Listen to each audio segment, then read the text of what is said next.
তো শ্যাম সুন্দর কৃষ্ণ প্রথমে কালিয়া নাগের সঙ্গে ক্রিয়া করছিল না। কৃষ্ণ তখনই কালিয়াকে দণ্ড দেবে যখন ব্রজবাসীরা সকলে এই স্থানে এসে পৌঁছে যায়। কেননা কৃষ্ণ যখন তার লীলা শুরু করবে তখন যদি ব্রজবাসীরা সকলে থাকে তখন ব্রজবাসীরা আনন্দ পাবে। তো প্রথমে সখারা এবং গোপিকারা ভয় পেয়েছিল যে কৃষ্ণর এবার কি হবে, কালিয়ার হাত থেকে কৃষ্ণকে কে রক্ষা করবে। যখন এভাবে মা যশোদা এসে অজ্ঞান হয়ে পড়েছিল এই স্থানে, আর তখন বলরাম বলেছিল, কৃষ্ণ তুমি এখন তোমার লীলাকে বন্ধ করে কালিয়াকে দণ্ড দাও, এরা তো আর জানে না তুমি পরম পুরুষোত্তম, আমি তো জানি। তখন কৃষ্ণ তার দিব্য শরীরের আকারকে বৃদ্ধি করেছিল। কালিয়া সর্প আর কৃষ্ণকে ধরে রাখতে পারিনি। কালিয়া কৃষ্ণকে তখন ছেড়ে দিয়েছিল, কেননা কালিয়া তখন আর কৃষ্ণকে ধরে রাখার মতন শক্তি ছিল না। কৃষ্ণ তখন তার শক্তিকে প্রয়োগ করেছিল।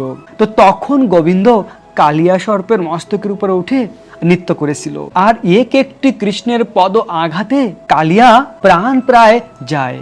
কালিয়া সর্পের মুখ থেকে রক্ত বমি হচ্ছিল, কেননা ভগবান তখন তাকে দণ্ড দিয়েছিল। এভাবে কালিয়া যখন দেখলো যে আর কোনো বাঁচার উপায় নেই, কালিয়া পুরা ভগবানের চরণে আত্মসমর্পণ করেছে তখন।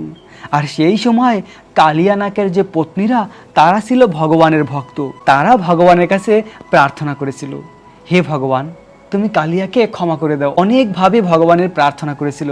তখন ভগবান তার ভক্তের প্রার্থনা শুনে কালিয়াকে ছেড়ে দিয়েছিল, আর কালিয়াকে বলেছিল তুমি আর এই যমুনায় থাকতে পারবে না, যমুনাকে পরিত্যাগ করে সমুদ্রে চলে যাও। আর তখন কালিয়া ভয়ভীত ছিল, যদি সমুদ্রে চলে যায় তাহলে গরুড়দেব তাকে আহার করবে। কিন্তু কৃষ্ণ সেটা বুঝতে পেরেছে, কেননা কৃষ্ণ হলো অন্তর্যামী, সকলের হৃদয়ের কথা জানে।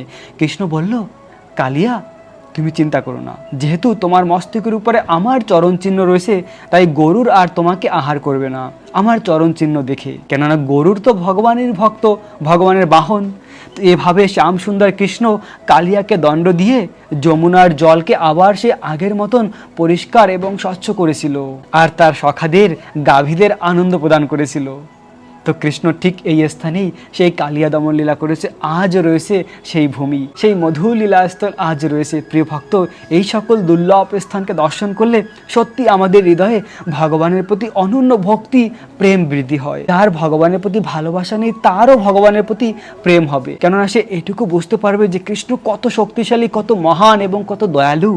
এরকম ভক্তকে কত আনন্দ দেয় এবং ভক্তকে রক্ষা করে।